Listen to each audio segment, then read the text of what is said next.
श्री गणेश जी महाराज की जय। जय जय भागवत गीता की जय। जय जय श्री कृष्ण भगवान की जय। वेदम व्यास जी की जय। जय जय रामचरित्र मानस की जय। जय जय राजा रामचंद्र की जय। गोस्वामी तुलसीदास की जय।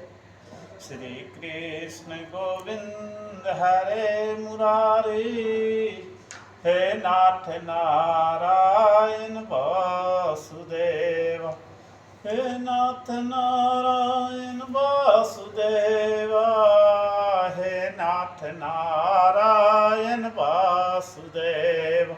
श्री कृष्ण गोविंद हरे मुरारी, हे नाथ नारायण वासुदेव, हे नाथ नारायण वासुदेव, हे नाथ नारायण वासुदेव।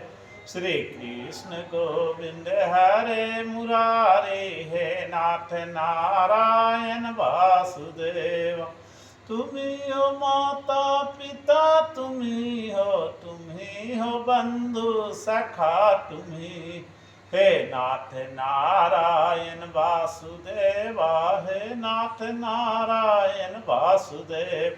श्री कृष्ण गोविंद हरे मुरारी, हे नाथ नारायण वासुदेव। त्वमेव विद्या द्रविणं त्वमेव सर्वं मम देवदेव। हे नाथ नारायण वासुदेवा, हे नाथ नारायण वासुदेव, हे नाथ नारायण वासुदेवा, हे नाथ नारायण वासुदेव। श्री कृष्ण गोविंद हरे मुरारी, हे नाथ नारायण वासुदेव। श्री कृष्ण गोविंद हरे मुरारी, हे नाथ नारायण वासुदेव। बोलिए वृंदावन बिहारी लाल की जय। जय जय श्री कृष्ण भगवान की जय। भागवत गीता की जय। पूर्व श्लोक में अपना मत बताकर अब भगवान आगे के 2 श्लोक में अपने मत की पुष्टि करते हैं। ये मतमिदं नित्यं नितुष्टन्ति मानवा, श्रद्धावन्तो न शून्यतो मुच्यन्ते तेषपि कर्मभिः। ये में मतिमिदं श्रद्धावन्तो न शूयन्तो, माने किसी भी वर्ण आश्रम धर्म संप्रदाय आदि का कोई भी मनुष्य यदि कर्म बंधन से मुक्त होना चाहता है तो उसे इस सिद्धांत को मानकर इसका अनुसरण करना चाहिए। शरीर इंद्रियां मन बुद्धि पदार्थ कर्म आदि कुछ भी अपना नहीं है। इस वास्तविकता को जान लेने वाले सभी मनुष्य कर्म बंधन से छूट जाते हैं। भगवान और उनके मत में प्रत्यक्ष की तरह निसंदेह दृढ़ विश्वास और पूज्य भाव से युक्त मनुष्य को श्रद्धावंत पद से कहा गया है। शरीर आदि जड़ पदार्थों को अपने और अपने लिए न मानने से मनुष्य मुक्त हो जाता है। तो इस वास्तविकता पर श्रद्धा होने से जड़ता के माने हुए संबंध को त्याग करना सुगम हो जाता है। तो श्रद्धावान साधक ही सत्शास्त्र सत चर्चा और सत्संग की बातें सुनता है और उनके आचरण में लाता है। मनुष्य शरीर परमात्मा प्राप्ति के लिए ही मिला है, अतः परमात्मा को ही प्राप्त करने की एकमात्र उत्कृष्ट अभिलाषा होने पर साधक में श्रद्धा तत्परता और सतेंद्रियता आदि स्वतः आ जाते हैं। अतः साधक को मुख्य रूप से परमात्मा प्राप्ति की अभिलाषा को ही तीव्र बनाना चाहिए। पीछे के श्लोक में भगवान ने अपना जो मत बताया है उसमें दोष दृष्टि न करने के लिए यहाँ अनशून्यता पद दिया गया है। गुणों में दोष देखने को असूया कहते हैं। असूया से रहित माने दोष दृष्टि से रहित मनुष्यों को यहाँ अनसूयंत कहा गया है। जहाँ श्रद्धा रहती है वहाँ भी किसी अंश से दोष दृष्टि रह सकती है। इसलिए भगवान ने श्रद्धावंता पद के साथ अनसूयंता पद भी देकर मनुष्य को दोष दृष्टि से सर्वथा रहित होने के लिए कहा। इस प्रकार गीता श्रवण का महात्म्य बताते हुए भी भगवान ने श्रद्धावान न सूय सच्चा, पद देकर श्रोता के लिए श्रद्धा युक्त और दोष दृष्टि से रहित होने की बात कही है। भगवान का मत तो उत्तम है, पर भगवान कितनी आत्मलाघा अभिमान की बात कहते हैं कि सब कुछ मेरे ही अर्पण कर दो। अथवा यह मत तो अच्छा है, पर कर्मों के द्वारा भगवत प्राप्ति कैसे हो सकती है?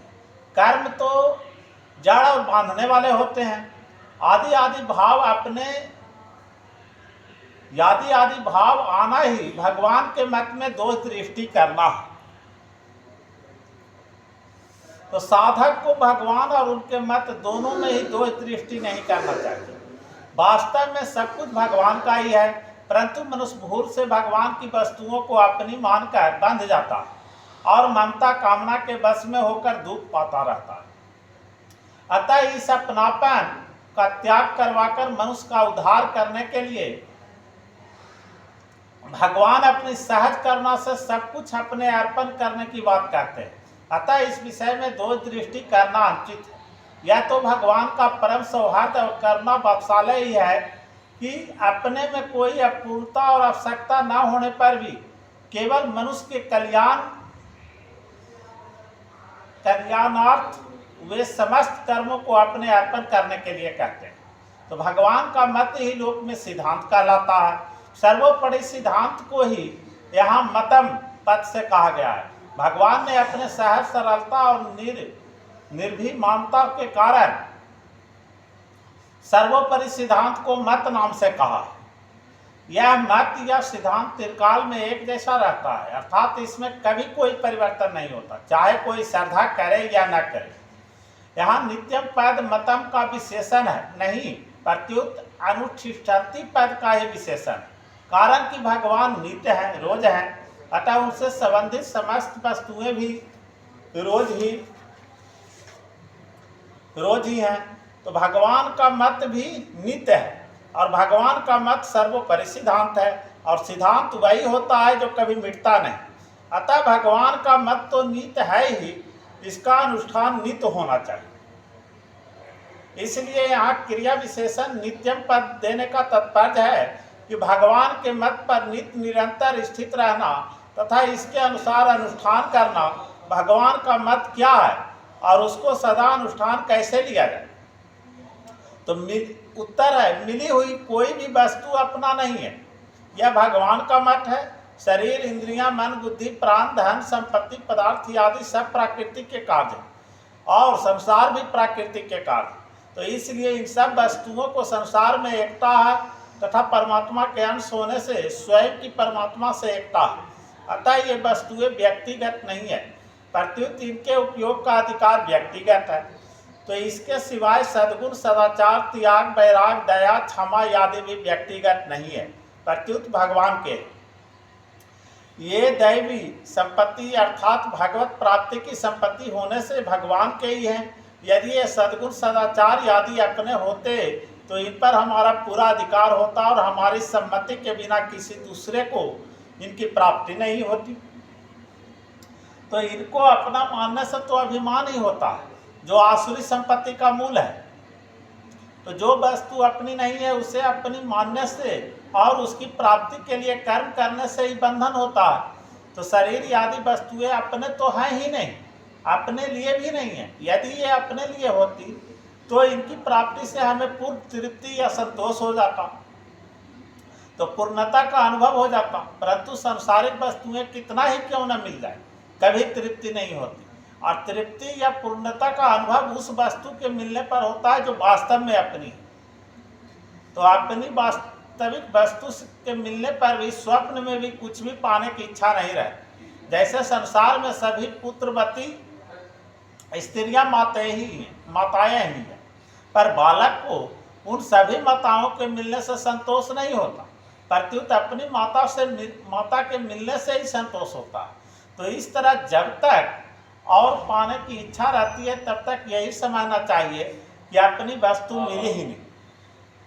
मिली हुई वस्तुओं को भूल से भले ही अपने मान ले, पर वास्तव में वो अपनी है ही नहीं और इसलिए उनसे अपनी तृप्ति भी नहीं होती। अतः मिली हुई कोई भी वस्तु अपने और अपने लिए नहीं है। तो शरीर आदि प्राप्त वस्तुओं को न तो हम अपने साथ लाए थे और न अपने साथ ले ही जा सकते, तथा वर्तमान में भी ये हमारे से प्रतिक्षण विमुक्त हो रही है। वर्तमान में जो ये अपने प्रतीत होती है वो भी सदुपयोग करने अर्थात दूसरों को हित में लगाने के लिए, न कि अपना अधिकार जमाने के लिए। अतः हमें प्राप्त वस्तुओं का सदुपयोग करने का ही अधिकार है और अपने मानने को नहीं। भगवान ने मनुष्य को ये वस्तुएं इतनी उदारपूर्वक और इस ढंग से दी है कि मनुष्य को ये वस्तुएं अपने ही दिखने लगती है। तो इन वस्तुओं को अपने मान लेना भगवान की उदारता का दुरुपयोग करना है। जो वस्तुएं अपनी नहीं है पर जिन्हें भूल से अपना मान लिया, उस भूल को मिटाने के लिए साधक अध्यात्म चित्त से गहरा विचार करके उन्हें भगवान को अर्पण कर दे, अर्थात भूल से माना हुआ अपनापन हटा ले, जिसका एकमात्र उद्देश्य अध्यात्म तत्व की प्राप्ति है कहा। तो ऐसे साधक यदि गंभीरता पूर्वक विचार करे तो उसे स्पष्ट रूप से समझ में आ जाएगा कि मिली हुई कोई भी वस्तु अपनी नहीं होती, प्रत्युत बिछुड़ने वाली होती है। शरीर, पद, अधिकार, शिक्षा, योग्यता, धन, संपत्ति, जमीन आदि जो कुछ मिला है संसार से ही मिला है और संसार के लिए ही। तो मिली हुई वस्तुओं को चाहे संसार का माने, चाहे प्रकृति का माने और चाहे भगवान का माने, पर सार बात यही है कि वो अपना नहीं है। जो वस्तुएं अपनी नहीं है वो अपने लिए कैसे हो सकती है। तो साधक को न तो कोई वस्तु अपनी माननी है और न कोई कर्म ही अपने लिए करना। अपने लिए किए गए कर्म बांधने वाले होते हैं, अर्थात यज्ञ के अतिरिक्त अन्य कर्म मनुष्य को बांधने वाले होते हैं और यज्ञ के लिए कर्म करने वाला साधक के संपूर्ण कर्म, संचित कर्म भी विलीन हो जाती है। तो भगवान समस्त लोकों के महान ईश्वर हैं। तो सर्वलोक महेश्वर, माने जब मनुष्य अपने को वस्तुओं को स्वामी मान लेता है तब वो अपने वास्तविक स्वामी को भूल जाता है, क्योंकि वो अपने को जिन वस्तुओं को स्वामी मानता है उससे उन्हीं वस्तुओं का चिंतन होता है। अतः भगवान को ही विश्व का एकमात्र स्वामी मानते हुए साधक को संसार में सेवक की तरह रहना चाहिए। सेवक अपने स्वामी को समस्त कार्य करते हुए भी अपने को कभी स्वामी नहीं मानता। अतः साधक को शरीर, इंद्रियां, मन, बुद्धि, पदार्थ आदि को अपना न मानकर केवल भगवान को मानते हुए अपना कर्तव्य का पालन कर देना चाहिए। कर्म करने में निमित्त मात्र बन जाना चाहिए। अपने ने स्वामीपन का अभिमान नहीं करना चाहिए। सर्वस्व भागवत दर्पण करने के बाद लाभ हानि और मान अपमान, सुख दुख आदि जो कुछ आए उनको भी साधक भगवान का ही माने और उनसे अपने कोई प्रयोजन न रखे। तो कर्तव्य मात्र प्राप्त परिस्थिति के अनुरूप होता है और परिस्थिति के अनुरूप प्रसन्नता पूर्वक अपने कर्तव्य का पालन करता रहे, यही भगवान का मत का सदा अनुसरण करना। मुच्यन्ते तेषपि कर्म भी, माने भगवान अर्जुन से मानो यह कहते हैं कि मैं तुम्हें तो सर्वस्व मेरे अर्पण करके कर्तव्य कर्म करने की स्पष्ट आज्ञा दे रहा हूँ। अतः मेरी आज्ञा का पालन करने से तुम्हारे मुक्त होने में कोई संदेह नहीं है। परंतु जिनको मैं इस प्रकार स्पष्ट आज्ञा नहीं देता वे भी अगर इस मत के अनुसार चलेंगे तो वो भी मुक्त हो जाएंगे। कारण कि यह मत ही ऐसा है कि चाहे मुझे माने या न माने, केवल इस मत का पालन करने में ही मनुष्य मुक्त हो जाता है। माने परश्रेष्ठ भाव यह है कि भगवान का मत ही वास्तविक और सर्वोपरि सिद्धांत है, तो जिसके अंतर्गत सभी मतांतर आ जाते हैं। परंतु भगवान अभिमान न करके बड़ी सरलता से, नम्रता से अपने सिद्धांत को मत नाम से कहते हैं। तात्पर्य है कि भगवान ने अपने अथवा दूसरे किसी का भी मत का आग्रह नहीं रखा, प्रत्युत निष्पक्ष होकर अपने बात सामने रखी है। मत सर्वोपरि नहीं होता, प्रत्युत व्यक्तिगत होता है। हर एक व्यक्ति अपना अपना मत प्रकट कर सकता है, परंतु सिद्धांत सर्वोपरि होता है जो सबका मानना पड़ता है। इसलिए गुरु शिष्य में भी मतभेद तो हो सकता है, पर सिद्धांत भेद नहीं हो सकता। ऋषि मुनि दार्शनिक अपने अपने मत को भी सिद्धांत नाम से कहते हैं, परंतु गीता में भगवान अपने सिद्धांत को भी मत नाम से कहते हैं। ऋषि मुनि दार्शनिक आचार्य आदि के मतों में तो भेद रहता है, पर भगवान के मत अर्थात सिद्धांत में कोई मतभेद नहीं है। बोलिए वृंदावन बिहारी लाल की जय। जय जय श्री कृष्ण भगवान की जय। भागवत गीता की जय। ये त्वे तद भयो स्वंतो नानुतिष्ठानि मे मतमा सर्वज्ञानाभिमूढ़ास्तना निधि नष्टा न चेतसा। ये त्वेद भयो स्वंतो नानुतिष्ठन्ति मे मतमा, माने 30वें श्लोक में वर्णित सिद्धांत के अनुसार चलने वालों के लाभ का वर्णन 31वें श्लोक में करने के बाद इस सिद्धांत के अनुसार न चलने वालों को पृथकता करने हेतु यहाँ तू पद का प्रयोग हुआ। जैसे संसार में सभी स्वार्थी मनुष्य चाहते हैं कि हमें सब पदार्थ मिले, हमें ही लाभ हो, ऐसे ही भगवान भी चाहते हैं कि समस्त कर्मों को मेरे ही अर्पण किया जाए और मेरे को ही स्वामी माना जाए। तो इस प्रकार मानना भगवान पर दोषारोपण करना है।